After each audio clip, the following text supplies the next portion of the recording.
साहिबा, तेरे मकाला भारत से एक बिल लेकर आया है जो वो आपके सामने पेश करना चाहता है। इजाजत है। Long leave the queen. बताओ मैं खोले, तुम भारत से आए तो तुमने वहाँ क्या क्या देखा? महारानी साहिबा, मैं भारत में लगभग 7,32,000 गाँव में गया। मैंने वहाँ बहुत कुछ देखा, पर सबसे ज़्यादा हैरान करने वाली बात मुझे यह लगी कि मुझे पूरे भारतवर्ष में एक भी भिखारी देखने को नहीं मिला। वहाँ एक भी बेरोजगार नहीं है। सभी लोग मेहनत करते हैं। सबके घरों में सोने के सिक्कों के ढेर लगे हुए हैं और हैरान करने की बात तो ये है कि उन सिक्कों के लिए कोई भी सुरक्षा का इंतज़ाम नहीं है, क्योंकि वहाँ कोई भी चोरी नहीं करता। सोने के शीशे ऐसे? सभी शांत हो जाइए।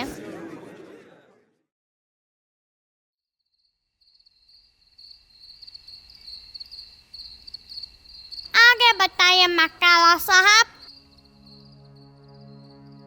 वहाँ के सभी लोग बहुत अमीर और पढ़े लिखे हैं। यहाँ तक कि यूरोप के सारे शहरों की संपत्ति मिला दी जाए तो भी भारत के एक शहर की संपत्ति से कम होगी। ऐसा कौन सा शहर है भारत का? सूरत।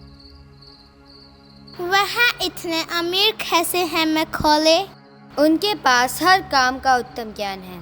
पता नहीं कैसे, पर वह लोग हर काम को बहुत ध्यान से और अच्छे से करते हैं। उनके पास अच्छी खेती, उपजाऊ ज़मीन और कपड़े बनाने की उत्तम तकनीक है, और तो और प्लास्टिक सर्जरी की तकनीक भी है। Plastic surgery? ये क्या बोल रहे हो तुम? ये एकदम सही कह रहे हैं महारानी साहिबा। अगर आपकी इजाजत हो तो मैं आपको मेरे साथ हुई एक घटना के बारे में सुनाना चाहता हूँ। इजाजत है।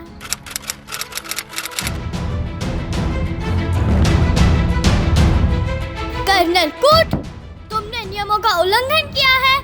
इसकी नाक काट के इसे छोड़ दिया जाए। अरे मेरी नाक कट गई, मेरी नाक कट गई। अरे अरे बहुत दर्द हो रही है, मेरी नाक कट गई।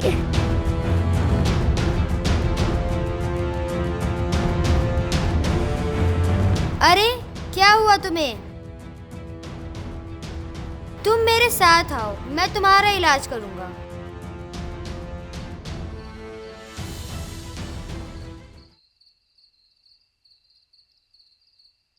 अरे मेरी नाक तो बिल्कुल ठीक हो गई। ये तो पता भी नहीं चला मेरी नाक कभी कटी भी थी। ये बताओ मकोले कि हम भारत को अपना गुलाम कैसे बना सकता है? महारानी साहिबा, अगर हमें भारत जैसे देश को गुलाम बनाना है तो सबसे पहले उनके अंदर उन्हीं के कल्चर के प्रति हीन भावना डालनी होगी, जिससे वह अपने ही कल्चर और परंपराओं से नफरत करने लगेंगे। वह लोग अपने देश को छोटा समझेंगे और हमारे देश को महान समझेंगे, और इसके बाद वह हमारे जैसा बनने के लिए हमारी नकल करेंगे। पर इस काम में सबसे बड़ी समस्या होगी उनका एजुकेशन सिस्टम। Education system? जी हाँ। समझाओ कैसे? उनके सभी 7,32,000 गाँव में गुरुकुल हैं। कुछ तो इतने बड़े गुरुकुल हैं जिनमें टीचर बच्चों को पढ़ाते हैं और आगे पढ़ाने के लिए बच्चों को ट्रेनिंग भी देते हैं। वहाँ बच्चे कुल मिलाकर 18 विषय पढ़ते हैं, और हमारे इंग्लैंड में केवल एक ही विषय पढ़ाया जाता है। इतने subject, how is this possible? Mister Lord, वह एक साल में एक ही विषय पढ़ते हैं, जिसमें धातु विज्ञान से लेकर अंतरिक्ष विज्ञान और सर्जरी जैसे विषय पढ़ाए जाते हैं, और मैथ्स तो उनका फेवरेट विषय है। अब क्या वो पूरे लोग मैथ्स भी पढ़ता है? जी हाँ माय लॉर्ड, वह लोग मैथ्स भी पढ़ते हैं। उन्हें हमारी मैथ्स में ज़्यादा इंटरेस्ट नहीं है। वह लोग वैदिक मैथ्स पढ़ते हैं, और ब्रिज, डैम बनाने जैसे सामाजिक कार्य वहाँ के अध्यापक और शिष्य खुद ही करते हैं। अब हमें यह बताओ कि हम उनके अंदर यह सोच कैसे डाल सकता है कि हमारा कल्चर उनके कल्चर से ज़्यादा अच्छा है। योर हाइनेस, इसके लिए सबसे पहला और सबसे महत्वपूर्ण कदम है इंग्लिश। इंग्लिश? वे कैसे?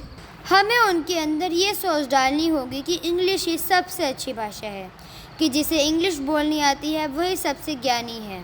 लेकिन इंग्लिश तो सिर्फ एक लैंग्वेज है, उससे क्या होगा? महारानी साहिबा, उससे ये होगा कि हम रहे या ना रहे, हमारी सोच हमेशा जिंदा रहेगी।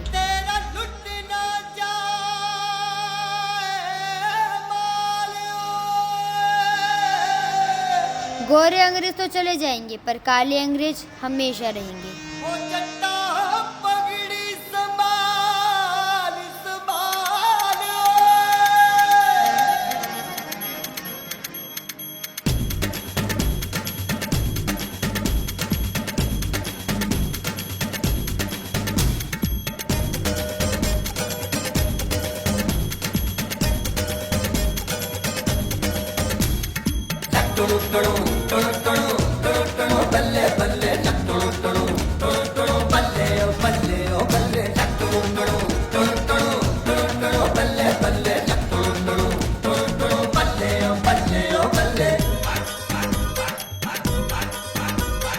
पगड़ी संभाल जट्टा पगड़ी संभाल गोए, पगड़ी संभाल जट्टा पगड़ी संभाल गोए, तेरा लुटना जाए, तेरा लुटना जाए माल जट्टा पगड़ी संभाल गोए। तोड़ गुलामी की जंजीरें, बदल दे तू अपनी तकदीरें, पड़ जा ऐसा इनके पल्ले, कर दे इनकी पल्ले पल्ले। तोड़ गुलामी की जंजीरें, बदल दे तू अपनी तकदीरें, पड़ जा ऐसा इनके पल्ले, कर दे इनकी पल्ले पल्ले। पल्ले पल्ले पल्ले ओ पल्ले ओ पल्ले।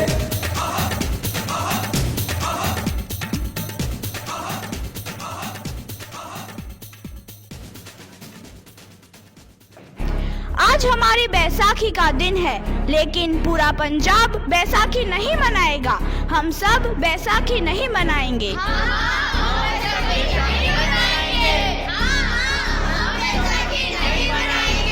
जब तक हम अंग्रेजों को भारत से बाहर नहीं निकाल देते, पूरा पंजाब बैसाखी नहीं मनाएगा।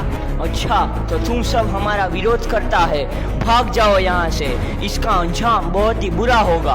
हम नहीं जाएंगे, तुम लोग जाओगे। हमें नहीं, तुमको भारत से भागना होगा। Soldiers fire!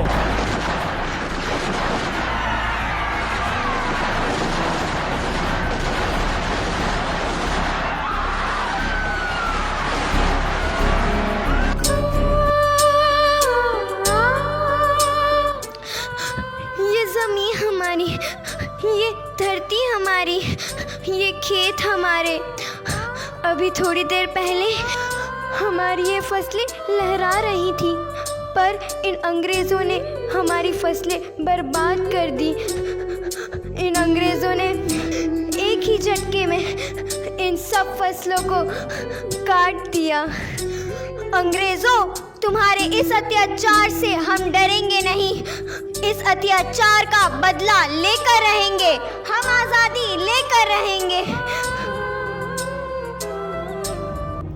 जलियांवाला बाग हर हिंदुस्तानी की आंख नम कर गया। इस कांड में कितने मासूमों की आहुति चढ़ गई, इतनी हैवानियत से इंसानियत कत्ल कर दी गई। जलियांवाला बाग के हत्याकांड ने आज़ादी की आग में घी देने का काम किया। मासूम औरतों, बच्चों की दर्द भरी चीखें और सिसकियां इनकलाब का गूंज बनकर उभरी। लाला लाजपत राय, भगत सिंह, राजगुरु, सुखदेव सरीखे क्रांतिकारियों ने भारत की इस जमीन से विदेशी दरिंदों को निकाल फेंकने के मंसूबे मजबूत कर लिए। 8 अप्रैल 1929 लाला लाजपत राय के नेतृत्व में साइमन कमीशन के खिलाफ एक भारी जुलूस निकाला गया। साइमन कमीशन वापस जाओ, साइमन कमीशन वापस जाओ, साइमन कमीशन वापस जाओ, साइमन कमीशन वापस जाओ, साइमन कमीशन वापस जाओ, Simon commission go back, Simon commission go back, Simon commission go back, Simon commission go back. बेवकूफ इंडियंस, तुमको हमारी बात समझ में नहीं आती। Stop this. Simon commission go back, नहीं मानता। आई से स्टॉप दिस। लाला जी आप आगे बढ़ो, हम आपके साथ हैं। लाला जी संघर्ष करो, हम आपके साथ हैं। लाला जी संघर्ष करो, हम आपके साथ हैं। लाठी चार्ज करो।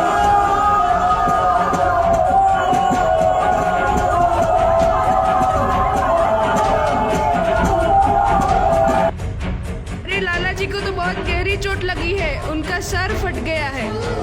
मेरे शरीर में लगी एक एक लाठी अंग्रेजी सरकार के कफन में कील का काम करेगी। ये आज़ादी की लड़ाई रुकनी नहीं चाहिए। ये जिम्मेदारी मैं तुम सबको सौंप कर जा रहा हूँ। लाला लाजपत राय की दर्दनाक मौत के बाद भगत सिंह, सुखदेव, राजगुरु वतन के इन मतवालों के खून में ऐसा उबाल आया जिसका सामना करना अंग्रेजी सरकार के लिए मुश्किल हो गया।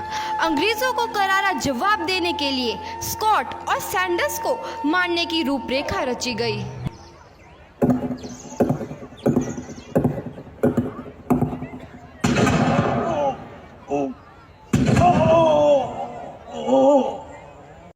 सैंडर्स मारा गया। चारों तरफ तहलका मचा था। दीवारों पर लिखा था, लाला जी की मौत का बदला ले लिया गया है। भगत सिंह समेत सभी वहां से फरार हो गए। 8 अप्रैल 1929 दिल्ली में ब्रिटिश सरकार की सेंट्रल लेजिस्लेटिव असेंबली की बैठक में 2 बम धमाके की आवाज़ सुनाई दी।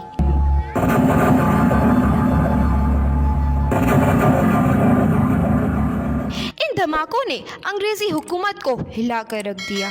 इस घटना को अंजाम देने वाले भगत सिंह, राजगुरु और सुखदेव ने अपने आप को अंग्रेजों के हवाले कर दिया। 1930 को अदालत ने अपना फैसला सुनाया।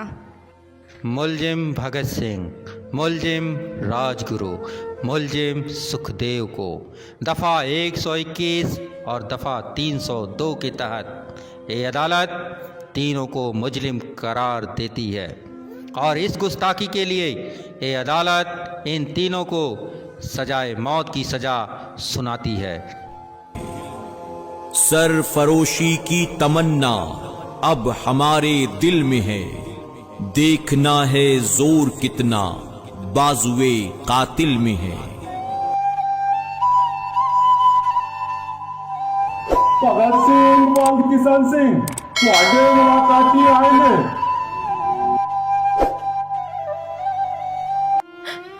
पुत्र की हाल है तेरा? मैं चंगा हूँ माँ, फिक्र करने की कोई गल नहीं। पुत्र, मेरा दिल तेरी तरह पत्थर दिल नहीं होगा। तेरी ये गला सुन के मेरा कलेजा फटे जा रहा है। माँ, मेरा दिल कोई पत्थर जैसा नहीं है, एक वतन परस्त का दिल है जो मेरे देश प्रेम के जज्बे को ताकत देता है। बेटा, मेरा लाल। माँ, आज मेरी तपस्या पूरी होने जा रही है। जे तू रोई तो मैनू तकलीफ होइया। सोच, तेरा पुत्र आज शादी करने वास्ते जा रहा है। फर्क केवल इतना है, वो घोड़ी पर नहीं फांसी पर चढ़ने वास्ते जा रहा है। आज तू क्रांतिकारी की माँ है, कल तू एक शहीद की माँ होगी। माँ। पुत्र भगत, तू इतनी छोटी उम्र में हम सबको छोड़ के चला जाएगा? तूने जिंदगी में देखा ही क्या है पुत्र? मैंने अपनी माँ देखी है जिसने मुझे एक ही बात बताई है कि बेटे, अपने देश के लिए एक बार मरना 100 बार जन्म लेने के बराबर होता है। अच्छा माँ, अब आशीर्वाद दे, आखिरी बार विदाई लेने का समय आ गया है। भगत, मेरे लाल।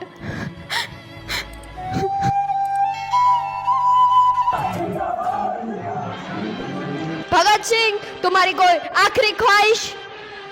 हमारे हाथ खोल दिए जाए। हम तीनों दोस्त एक दूसरे से गले मिलना चाहते हैं। उनके हाथ खोल दिए जाए।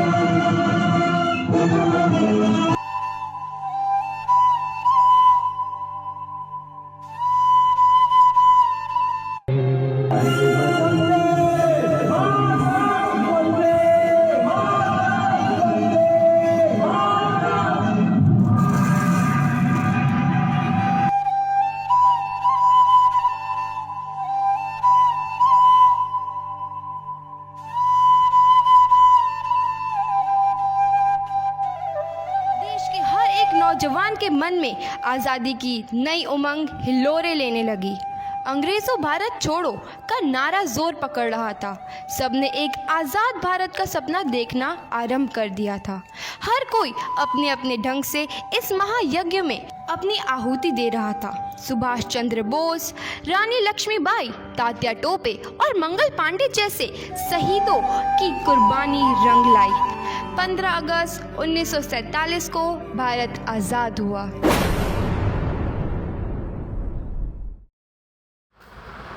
अरे भाई, अब तुम इतने उदास क्यों हो? अब तो हमारे देश को आज़ादी मिल गई है, अब तो तुम्हें खुश होना चाहिए ना।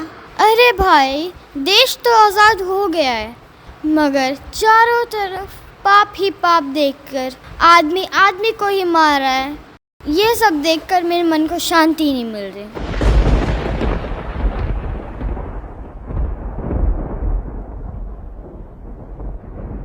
यदा यदा हि धर्मस्य ग्लानिर्भवति भारत अभ्युत्थानम् अधर्मस्य तदात्मानं सृजाम्यहम् परित्राणाय साधूनां विनाशाय च दुष्कृतां धर्म संस्थापनार्थाय संभवामि युगे युगे।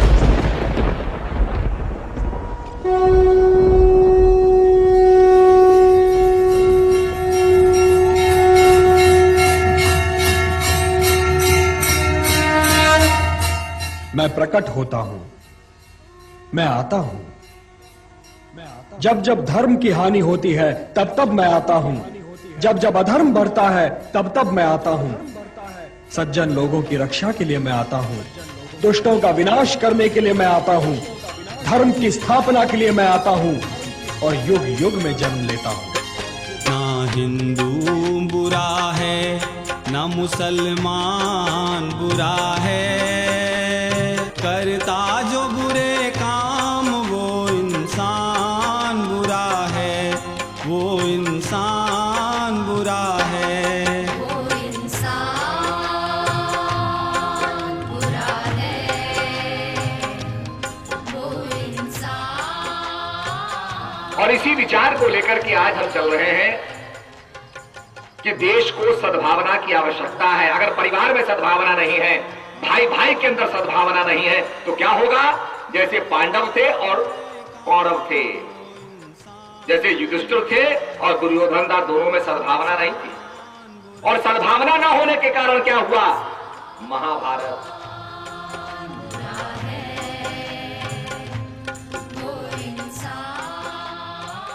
सर्वे भवन्तु सुखिनः, सर्वे सन्तु निरामय। सब सुखी हों और सब निरोग हों। क्या कारण है अपने देश के अंदर हम वीर शिवाजी नहीं पैदा कर पा रहे हैं? क्या कारण है हम देश के अंदर विवेकानंद नहीं पैदा कर पा रहे हैं? क्योंकि हमने अध्यात्म को हमने भुला दिया। अध्यात्म का जागरण होगा तो विवेकानंद पैदा होगा, अध्यात्म का जागरण होगा वीर शिवाजी पैदा होगा, अध्यात्म का जागरण होगा तो झांसी की रानी भी पैदा होगी, अध्यात्म का जागरण होगा तो भारत विश्व गुरु बनेगा।